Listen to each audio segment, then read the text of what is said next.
Բարև ձեզ, այսօր աշխատանքի միջազգային օրն է։ Իմ զրուցակիցն է սոցիալ-տնտեսական զարգացման կենտրոնի ղեկավար Գագիկ Մակարյանը։ Բարև ձեզ, պարոն Մակարյան։ Բարև ձեզ։ Սկսենք նրանից, թե որքանով են Հայաստանում պաշտպանված աշխատանքային իրավունքները։ Այո, ասեմ, որ տարիների ընթացքում մենք լավ էվոլյուցիա ենք ունեցել։ Նախկին ժամանակներում աշխատանքային իրավունքները վատ էին պաշտպանված մի քանի պատճառներով եւ տեղեկատիրական մշակույթն էր ավելի ցածր մակարդակի վրա եւ աշխատողները այդքան իրավական գրագիտություն չունեին։ Դրա հետ մեկտեղ աշխատանքային օրենսգիրքը կատարելագործելու կարիք ուներ։ Հիմա մենք ունենք ավելի լավ պայմաններ եւ Հայաստանում 2006 թվականից սկսած արժանապատիվ աշխատանք տարբեր ծրագրերի շրջանակներում փորձել են աշխատանքային իրավունքները կարգավորել, որը ներառել է լավ վարձատրությունը, աշխատանքային պայմանները, աշխատանքի անվտանգությունը եւ նաեւ աշխատանքային օրենսգիրքի բավականին փոփոխություններ եւ աշխատանքի տեսչության գործառույթների լավացում, որոնք որ այսպես խմբային ձևով բերեցին ավելի աշխատանքային իրավունքների կարգավորման։ Բայց չնայած դրա հետ մեկտեղ կան էլի թերություններ տարբեր ոլորտներում եւ կան նաեւ խնդիրներ։ Հիմնական իրավունքների խախտումները ավելի հաճախ լինում են պայմանավորված աշխատավարձի վճարման ուշացումով կամ աշխատավարձը վճարելով կամ աշխատանքի ուրեմն աշխատանքային հանգստի, արձակուրդի եւ այլ կանանց համար նաեւ երեխա ունեցող կանանց հետ կապված հարցերով եւ նաեւ աշխատանքի անվտանգությամբ։ Բայց դրանք, եթե նայենք դատական համակարգերում առկա բողոքները կամ դատական գործընթացները, դրանց թվաքանակը ընդհանրապես մեծ չի։ Դա կազմում է 1%-ից ցածր թիվ ընդհանուր աշխատողների թվի նկատմամբ, ընդհանուր դեպքերի թիվը։ Միգուցե դա այն պատճառով է, որ բողոքները կան, բայց մարդիկ դրանք համապատասխան մարմիններին չեն ներկայացնում։ Տարբեր փորձագետներ ասում են այդպես, որ գուցե մարդիկ ուղղակի չեն դիմում եւ այլն։ Դրա համար ովքեր որ դիմել են դատարանների գործեր այդ թիվը չեն կազմում, ինչպես նշեցի, բայց ինչ է լինի, բոլոր դեպքերում, եթե նույնիսկ դա ասենք թե մի քանի անգամ ավել լինի եւ բոլոր դեպքերում ես վստահ եմ, որ դա 3-4%-ից ավել չի, որտեղ ընդհանրապես մենք դրա մասին շատ չենք լսում, որովհետեւ շատ նաեւ տարբեր առիթներով, որ նախկին ժամանակներում եւ ներկայումս էլ լսում ենք արմիությունների կոնֆեդերացիայի կարծիքը, արմիությունների կարծիքը կամ գործատների միությունների կամ բիզնես ասոցիացիաների կամ առանձին գործատների կարծիքը, իրենք հիմնականում փորձում են որքան կարելի արդեն աշխատանքային իրավունքներին ուշադրություն դարձնել եւ հատկապես նաեւ այդ իրավունքների մասը բավականին նաեւ փոփոխվեց, բարելավվեց նաեւ COVID-19-ից հետո, երբ որ շատ հարցեր առաջացան նաեւ այդ COVID-19-ի պայմաններում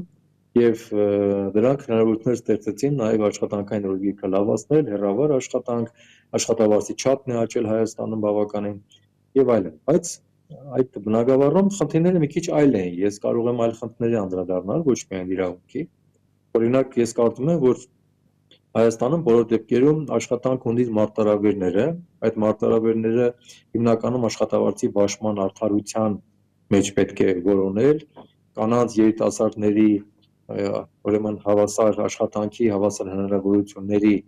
տեսանկյունից խնդիրները դիտարկել եւ բոլոր դեպքերում էլի աշխատողների կարիքների տեսանկյունից տարբեր տնտեսական ճյուղերում նրանք տարբեր կարիքներ ունեն եւ դրա համար դրանից ելնելով էլ մենք անդադ խոսում ենք հմտությունների զարգացման մասին կամ աշխատատեղերի ավելացման մասին, բայց դրա հետ մեկտեղ մենք պետք է գնանք այնպիսի ճանապարհով, որ աշխատանք ունեցող մարդիկ լինեն հպարտ, լինեն ուրախ իրենց աշխատանքի համար, այլ ոչ թե հաճախ պատահում է, որ մարդիկ աշխատանք ունեն, բայց առանձնապես ուրախ չեն այդ աշխատանքի համար, կամ իրենք դա ստիպված են կատարում այդ աշխատանքը, կամ աշխատանքային պայմանները վարձատրությունը բավարար չեն։ Եվ դրա համար Հայաստանում մենք պիտի բերենք դրան, որ կարողանանք աշխատանքի միջոցով հզորացնել մեր տնտեսությունը, մեր պետությունը։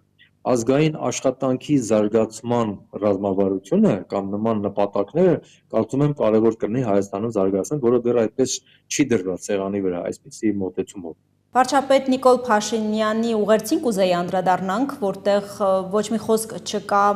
աշխատանքային իրավունքների մասին, իր ուղերձում խոսում է կրթության կարևորության մասին։ Այ ինչպիսին պետք է լիներ այսօր մեր երկրի վարչապետի ուղերձը։ Կարծում եմ, որ շատ կարևոր է, որ նաև նշվեր սոցիալական համերաշխության մասին, կարևոր է նաև խոսել աշխատանքը ոգեշնչելու եւ աշխատատեղերը ավելացնելու համար նաև Հայաստան Հանրապետության անվտանգության մասին, որովհետև դրանք իրար հետ շատ փոխկապակցված են ձեռնարկատիրական գործունեությունը պայմանավորված է Հայաստանի Հանրապետության անվտանգությամբ։ Իսկ ձեռնարկատիրական գործունեության արդյունքում են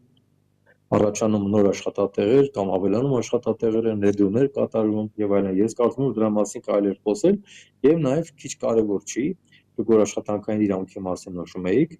առողջապահության ոլորտում կանխարգելիչ գործառույթները, որովհետեւ այսօր Հայաստանի Հանրապետությունում մեր բնակչության մեջ ցավոք սրտի կանխարգելիչ գործառույթները այդքան արդյունավետ չեն եւ նույնիսկ կարելի ասել ցածր մակարդակի վրա են, իսկ առողջությունը բերում է նաեւ արժանապատիվ աշխատանքի կորստի, եթե առողջական խնդիրներ կան, ապա այդ մարդը այլևս լիարժեք աշխատող չի, որքան նա լինի հմուտ, նրա հնարավորությունները նվազում են, նրա կարգավիճակը փոխվում է եւ նրա վարձատրությունը կարող է փոխվել, այսինքն առողջապահություն ունի իր ուրույն տեղը, որի մասին կարելի է խոսել։ Եվ կարծում եմ նաեւ որ պակաս կարեւոր չի խոսել, որ Հայաստանում հարկավոր է մաղթել նաև համբերություն, համերաշխություն, հանուն Հայաստանի վառ ապագայի հզորացման եւ յուրաքանչյուր մասնագետ, որպեսզի հպարտանա իր դերով, իր ընդհանուր աշխատանքով Հայաստանի Հանրապետության սոցիալ-տնտեսական զարգացման գործընթացում։ Համեցեք։ Շնորհակալ եմ շատ։ Հիշեցնեմ իմ զրուցակիցն էր սոցիալ-տնտեսական զարգացման կենտրոնի ղեկավար Գագիկ Մակարյանը։